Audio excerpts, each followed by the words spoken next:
Okay, now we are going to start the third part of this lecture. I would like to call it Ethics, the Purpose of Life.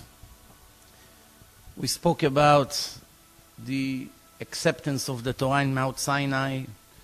We spoke about the difference between Judaism and all the other 80,000 religions and cults. We spoke about scientific proof for the written and the oral Torah. And now we have to speak about the most important thing. To prove, as you can see, it's a matter of 1 or 2 hours, the most intelligent a person is, he doesn't need more proofs. Now what's important is why God needed this entire creation. What is the purpose of this creation? As I said in the beginning of my words today, is that every creation has a purpose. We never found something without a purpose. And we see that the person is different than all the other 2 million species of animals that lives around him.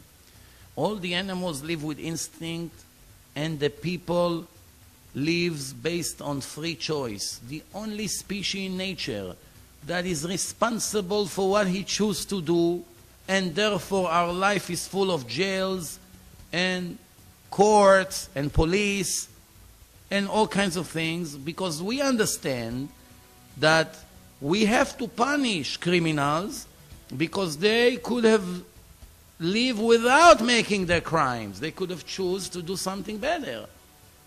The fact that we punish people, the fact that we have to have a justice system, we don't find any tigers or lions that being accused of murder when they kill the zebra or the deers. Why? They live with instinct. They're hungry. You cannot talk to them. Imagine somebody trying to tell the lion, please don't eat the zebra. Wait 5 minutes. We didn't finish taking pictures. Can you give us another 5 minutes? Do you think the lion would agree? There's anybody to talk to? Obviously not. A person is thinking, is listening, he's seeing, he's reviewing in his head what's to do, what's not to do, what's the risk. After reviewing everything, he makes a decision. The Torah says, I'm giving you today the life and the good, the bad and the death, and you should choose the life, which means you can choose the death. Nobody is forcing you. People ask, how can we have a free choice? Obviously, God knows the future. So if He knows the future, how exactly we have a free choice? And the answer is very simple. Even though it's a sophisticated question, it's a little bit complicated, or actually a lot complicated. And Rambam, Maimonides wrote that if you use all the oceans as ink to your pen, you still wouldn't finish to answer all these scenarios, how it works with the free choice. The answer is very simple. Since God says in the Torah that all of us, with no exception, Jews and non-Jews, has a free choice, and we are subject to reward and punishment, and He gave us the book of law. By the way, a part of the Torah applies to the Gentiles. They have 7 laws to keep. And if they keep those 7 laws, they are righteous Gentiles. And they also have an afterlife in their level. Of course, it's a lower level because the test is much easier. But they do have. And they have a purpose. And they have obligations. And reward and punishment as well. And Jews, it's much bigger because it's only 613 laws. 613 laws, it's a lot. And the reward is much greater, but also the punishment is greater. Everything is equal. It's a free choice. It's balanced. So it's very interesting because, first of all, if a person wouldn't have a free choice, why God wasted this time giving us Torah? Why? If you say that I'm a robot, and I do not choose what to do, everything was predetermined for me what to do, where to go, what to say, what's the point of gathering me and giving me Torah? For what? It's not in my hand if I should observe the Sabbath or if I should kill or not. It's not in my hand. Of course it's in my hand. That's why God gave us the Torah, and with full of warnings. Why? Because we choose what to do. Second question is, why did He bother send so many prophets to warn the generation, Jews and non-Jews, to improve their behaving? If He moves them with a remote control and they do not choose what to do, what is He, playing games with Himself? Why does He need to warn me not to do if it's not in my hand? Of course, obviously, it's 100% in my hand. However, it's still hard to understand. It's not the end of the world. Not everything we could understand. Not everything. The Torah says, my thoughts and your thoughts are not the same, God says. My ways and your ways are not the same. Trying to compare your ways and your thoughts to my ways and my thoughts is like comparing a worm to an eagle. This is an analogy. Try to compare a worm that hardly moves on the ground to an eagle that can go from one side of the world to the other in hours. A person can think about one thing at a time, and he cannot do more than one thing at a time.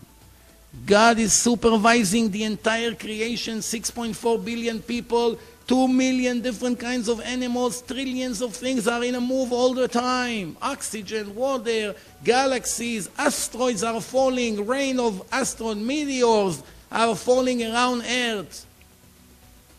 And everything is being supervised.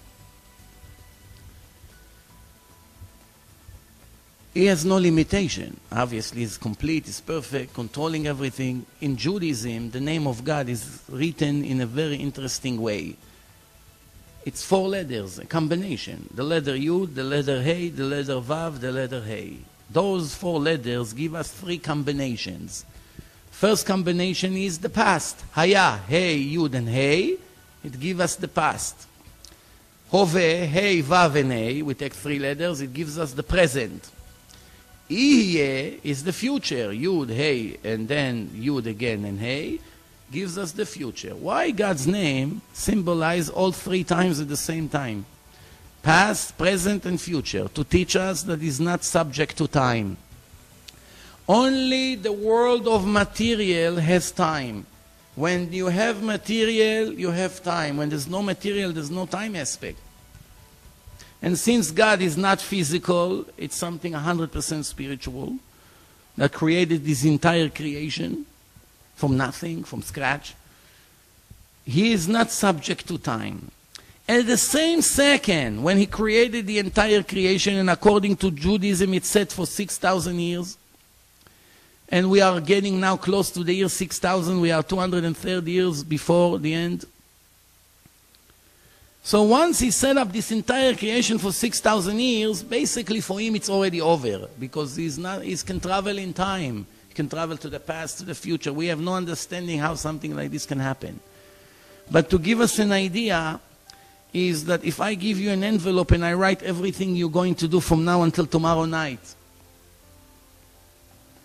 and I tell you do not open the envelope until tomorrow night, and you're going and doing it, and you see that everything you did, I knew. But I am somebody else. I did not tell you what to do and did not interfere. I did not give you instructions. You did what you wanted to do.